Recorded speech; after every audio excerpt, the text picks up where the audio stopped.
Bon, tout ceci n'est qu'une fiction. Les extraterrestres, ici, à Hollywood, ils débarquent pratiquement tous les jours. Mais ici, en Californie, un réseau d'antennes traque des aliens qui pourraient être bien réels. Il faut dire que depuis que les astronomes ont découvert que des centaines de milliards de planètes existent dans notre seule galaxie, la Voie lactée, la recherche de la vie extraterrestre est devenue une priorité. Alors généralement, les scientifiques recherchent simplement des formes de vie microbienne ou végétale. Mais certains d'entre eux rêvent très sérieusement d'entrer en contact avec une autre civilisation. Alors aujourd'hui, je vous invite à l'exploration de ces hypothétiques planètes habitées.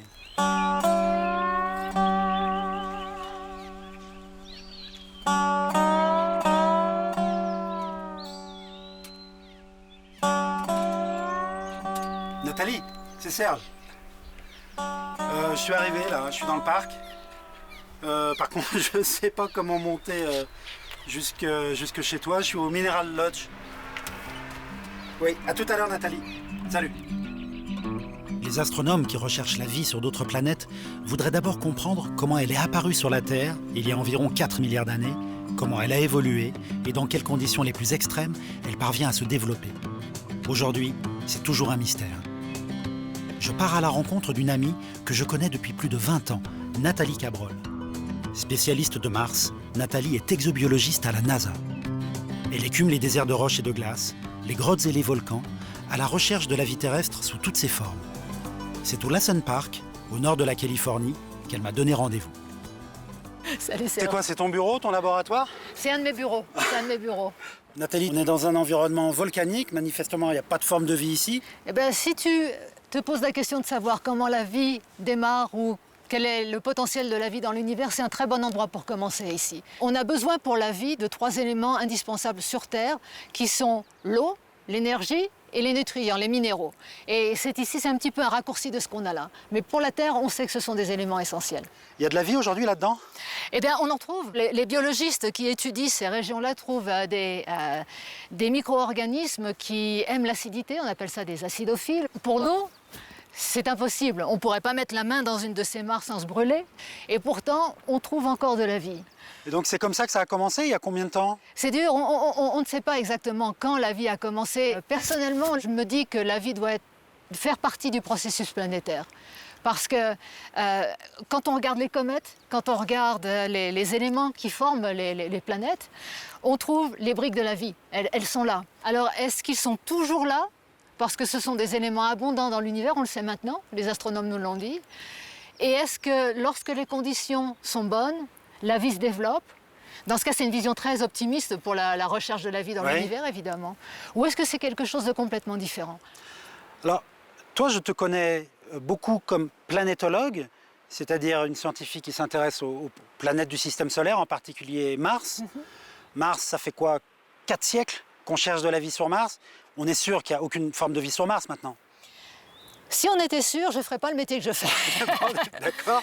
Et pour être sûr de quelque chose, il faut avoir cherché. Et on n'a pas encore cherché la vie sur Mars. On l'a cherché de manière, je dirais, un petit peu poétique et artistique à travers des télescopes, mais on n'a pas vraiment cherché. À part Viking, on n'a pas cherché. Et à l'époque, en 1976, on n'avait pas du tout d'idée de l'environnement martien.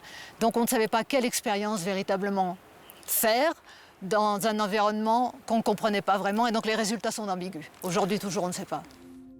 La planète Mars, depuis une 40aine d'années, a fait l'objet de programmes d'exploration spatiale plus ambitieux que pour aucun autre objet du système solaire. De toutes les planètes que nous connaissons, c'est en effet à la fois la plus proche et celle qui présente l'environnement ayant le plus de similitudes avec celui de la Terre. Cette exploration intensive, depuis les sondes Viking lancées en 1976 jusqu'à la sonde Curiosity aujourd'hui, nous a apporté une bien meilleure compréhension de l'histoire de la planète rouge. Ainsi, nous savons aujourd'hui qu'il y a environ 4 milliards d'années, la Terre et la planète Mars devaient beaucoup se ressembler. À l'époque, de grandes quantités d'eau liquide coulaient à la surface de la planète rouge qui était, peut-être, recouverte d'un véritable océan. Il y avait aussi énormément d'impacts d'astéroïdes sur toutes ces planètes et des échanges de météorites entre les planètes. Est-ce que ces échanges n'auraient pas pu aussi participer de la formation de la vie? Eh bien, il y a quand même des possibilités pour que du matériel qui était sur Terre et qui contenait de la vie ait pu être transféré sur Mars. Maintenant, Eh oui. De l'autre côté, c'est aussi possible. Et on n'a absolument aucune évidence aujourd'hui qu'on n'est pas des Martiens. Que la vie ait démarré là-bas, qu'elle n'ait peut-être pas trouvé les conditions nécessaires, ou peut-être qu'elle les a trouvées, on n'en sait rien, et qu'elle a été transférée sur Terre par ces échanges interplanétaires.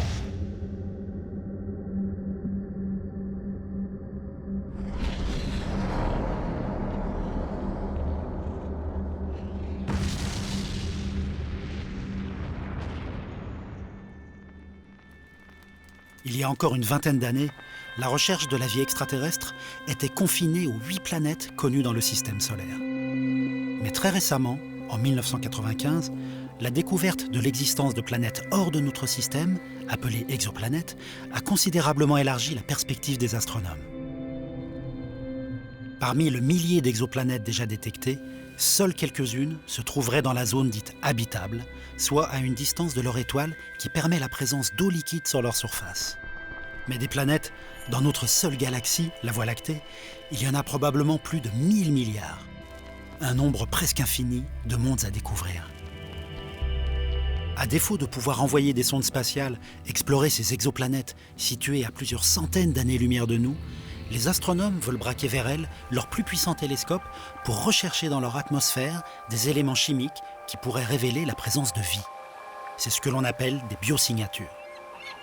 Dans ce paysage lunaire, sur la plage de San Gregorio, au sud de San Francisco, je retrouve Franck Marchi, spécialiste des exoplanètes, qui traque ces biosignatures.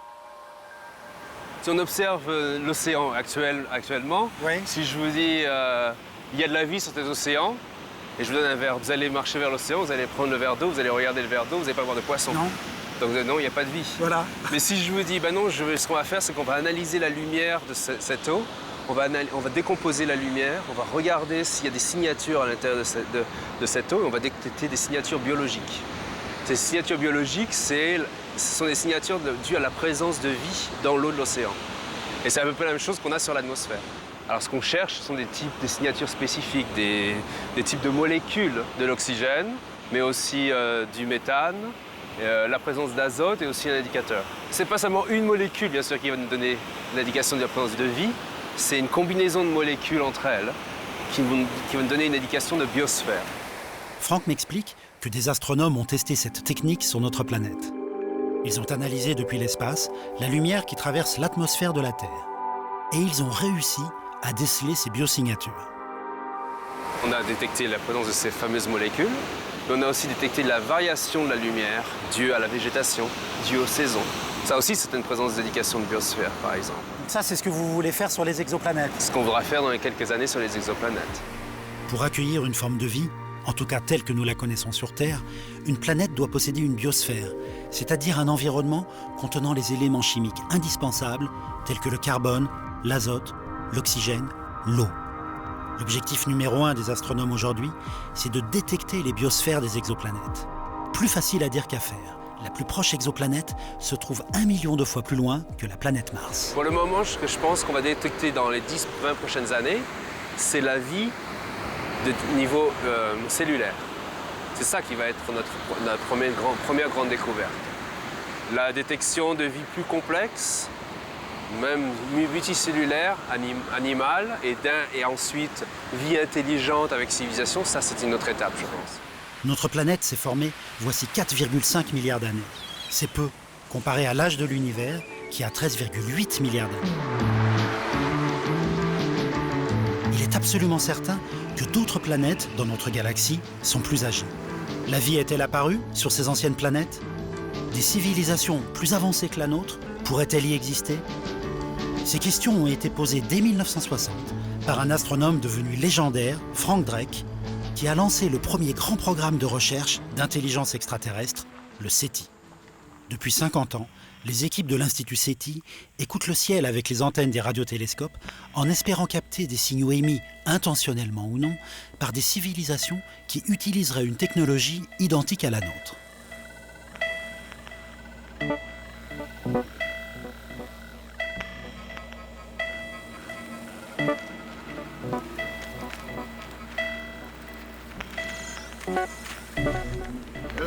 Bonjour Serge.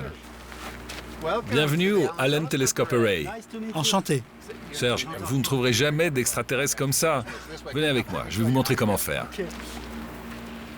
Doug Vakosh m'accueille au milieu des 42 antennes du radiotélescope de Hat Creek, au nord de la Californie. Doug est psychosociologue, il est responsable du groupe de recherche Composition des messages interstellaires à l'Institut SETI. Le programme SETI a été un temps soutenu financièrement par la NASA, puis devant l'intérêt très mitigé de la communauté scientifique, les fonds se sont taris. Aujourd'hui, ce sont des donateurs privés, comme Paul Allen, le cofondateur de Microsoft, qui financent ce nouveau réseau d'antennes, le Allen Telescope Array. La moitié de son temps d'écoute est consacrée à des études astronomiques traditionnelles, l'autre moitié à la recherche d'autres civilisations. Voici l'une des 42 paraboles du Allen Telescope Array. Quand le signal radio arrive, il touche l'arrière de cette large parabole de 6 mètres de diamètre, puis il rebondit sur le devant de cette seconde parabole et se concentre sur l'antenne à l'intérieur. Je vais vous montrer comment ça marche. Oui, c'est beau, n'est-ce pas? Le signal radio arrive sur la première parabole, puis rebondit sur la seconde et se concentre ici. Et selon la longueur d'onde, il est capté par différentes parties de l'antenne.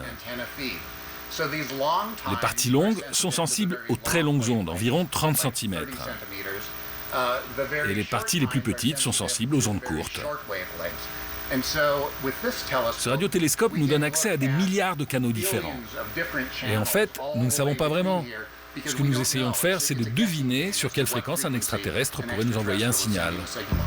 Les signaux captés par les antennes sont regroupés dans un centre de calcul pour être ensuite minutieusement analysés. Toutes les bandes de fréquences sont scannées, comme sur un poste de radio, dans l'espoir de tomber sur la fréquence d'émission d'une éventuelle civilisation avancée. Quand nous recevons un signal du télescope, il est envoyé dans notre salle de traitement des signaux, puis renvoyé dans nos ordinateurs. Ce que nous recherchons, c'est un modèle cohérent qui en découlerait. Quand nous sommes à la recherche d'un signal extraterrestre, nous recherchons quelque chose de très ténu et que l'on ne trouve pas dans la nature. Donc si on découvre quelque chose comme ça, c'est déjà un très bon signe. Mais nous devons aussi être sûrs que ce signal n'est pas trop près de la Terre. Peut-être que le plus simple, c'est de vous montrer un exemple de ce signal. Allons sur le SETI Lab. On va identifier un signal. Tout ce que vous pouvez faire, c'est croire ce que vous voyez. Parce qu'à première vue, on ne voit pas grand-chose. Mais je veux que vous regardiez attentivement ici pour voir si vous ne distinguez pas une ligne droite. Vous voyez tous ces points de lumière? Ce sont des signaux créés par le cosmos. Et le noir, c'est le silence. Est-ce que vous voyez quelque chose? Yes, of course. Eh bien, comment la décririez-vous? Pour moi, c'est une ligne droite, c'est peut-être un signal extraterrestre. C'est possible, mais mauvaise nouvelle. On voit la même chose à 3 endroits du ciel. Si on trouve un signal ici et là, cela veut dire qu'il ne vient pas des étoiles. Il vient d'un transmetteur radio ici en Californie ou d'un engin spatial qui passe au-dessus de nous. Mais il ne vient pas d'un extraterrestre. Mais la bonne nouvelle, c'est que maintenant, on peut dire immédiatement, ne perdons pas de temps, cela ne vient pas des étoiles et on passe à la suite.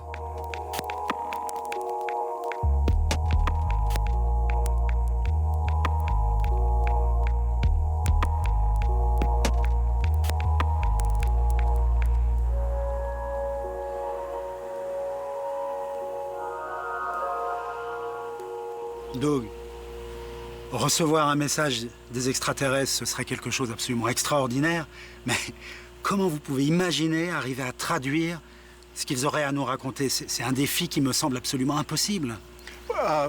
J'espère que ce n'est pas impossible, mais je suis d'accord avec vous, ce serait très difficile.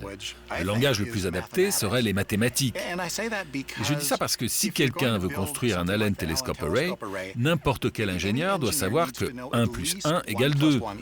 Et cela devient la base de la communication avec une autre civilisation.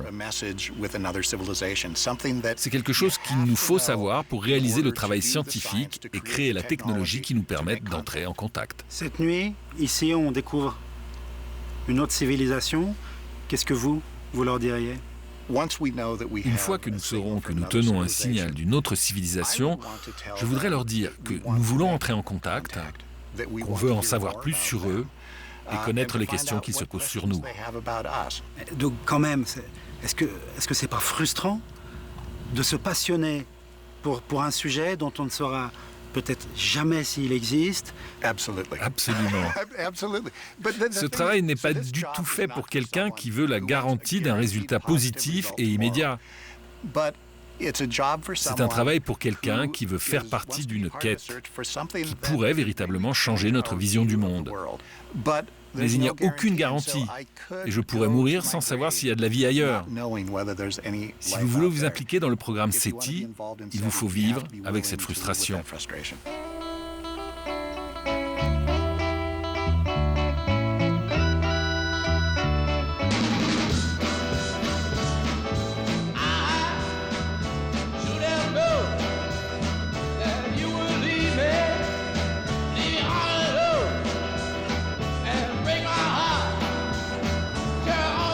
La recherche des extraterrestres ne passe pas que par l'écoute des signaux radio. De nouveaux programmes visent à détecter des flashs laser qui seraient des signaux de communication entre diverses civilisations extraterrestres. Science-fiction? Pas du tout. Je rejoins l'Observatoire Lick, non loin de San Francisco, sur les hauteurs de la Silicon Valley, où Eleanor Wilson m'attend.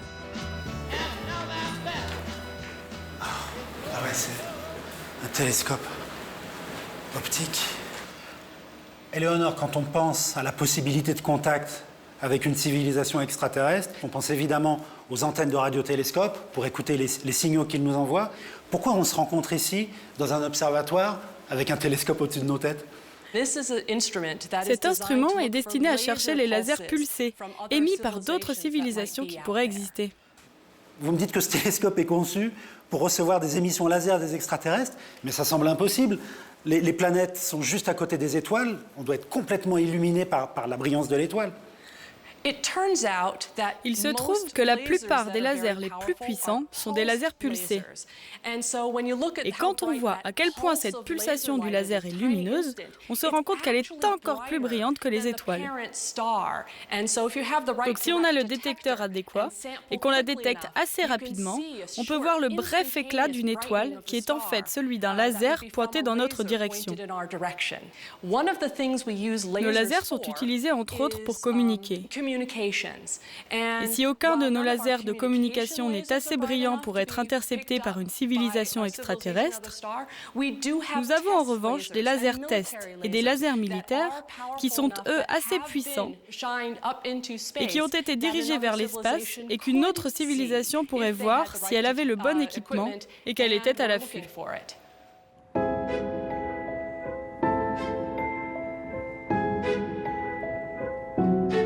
En attendant de capter enfin un signal d'une civilisation extraterrestre, les terriens, eux aussi, rédigent des messages à l'intention d'éventuels voisins qui pourraient habiter pas trop loin de chez nous. Le premier message a été envoyé dans la sonde spatiale Pioneer 10, lancée en 1972 à destination de Jupiter et qui se dirige maintenant vers Aldébaran, l'étoile la plus brillante de la constellation du Taureau. Elle l'atteindra dans 2 millions d'années. La NASA a fait placer dans la sonde une plaque gravée en aluminium et or. Elle représente un homme et une femme nus, la silhouette de la sonde Pioneer, la position du Soleil et une description de notre système solaire. Une véritable bouteille jetée à la mer. Je rejoins l'astronome Gilles Tarter, présidente de l'Institut SETI, l'une des 100 personnes les plus influentes au monde selon le Times et Forbes. Bientôt à la retraite, elle a accepté de me rencontrer. Gilles Tarter ? Bonjour, je suis très heureux de vous rencontrer, ça me fait très très plaisir. Bienvenue à l'Institut SETI, nous sommes ravis de vous recevoir ici.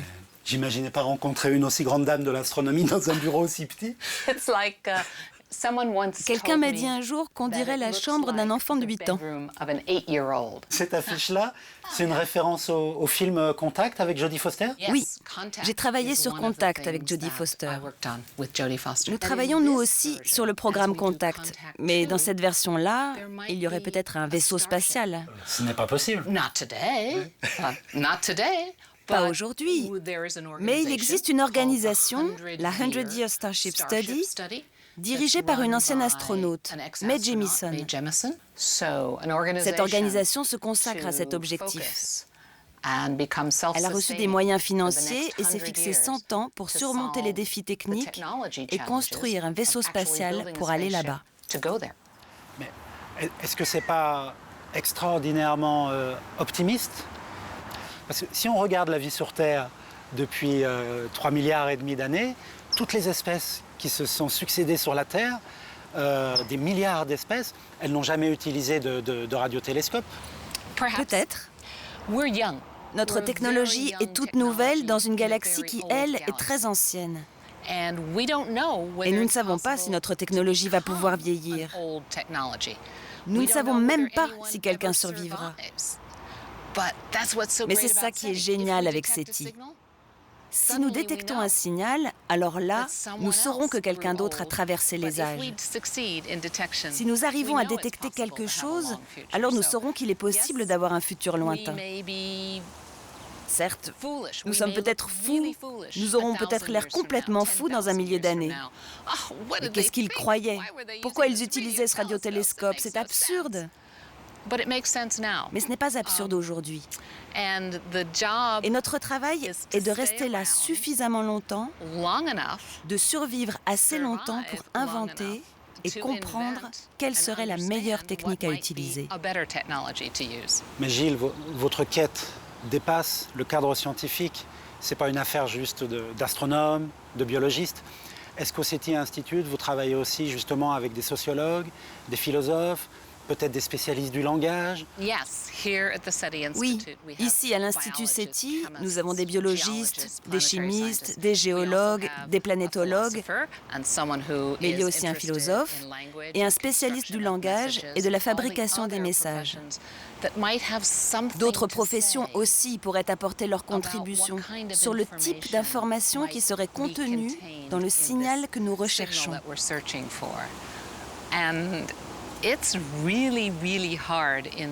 C'est vraiment difficile dans ce contexte de sortir de nous-mêmes, de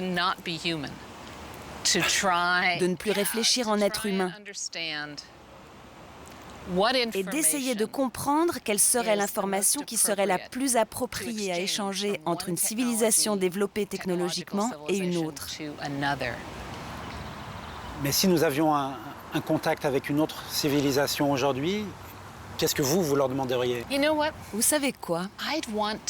Je voudrais savoir comment ils ont survécu. Parce que les probabilités statistiques font que si nous recevons un signal de quelqu'un, ce sera quelqu'un de plus âgé que nous. Il ne pourra pas être plus jeune parce qu'il ne pourrait pas connaître les techniques de communication interstellaire. Et donc, j'aimerais savoir comment cette technologie a vieilli, comment ils ont réussi à gérer leur population et exploiter les ressources de leur planète sans se détruire, sans se nuire. Je crois que c'est vraiment ça que j'aimerais leur demander. Nous savons aujourd'hui qu'il y a environ 1000 milliards de planètes dans notre seule galaxie, la Voie lactée. Combien d'entre elles accueillent une forme de vie? Les exobiologistes nous apporteront peut-être la réponse au cours de ce siècle. Quant aux extraterrestres qui écouteraient comme nous le ciel avec des antennes de radiotélescopes, comme nombre d'astronomes, j'ai bien du mal à adhérer à cette idée extraordinairement anthropocentrique. En attendant, chaque nuit, les antennes de Hat Creek écoutent un ciel désespérément silencieux.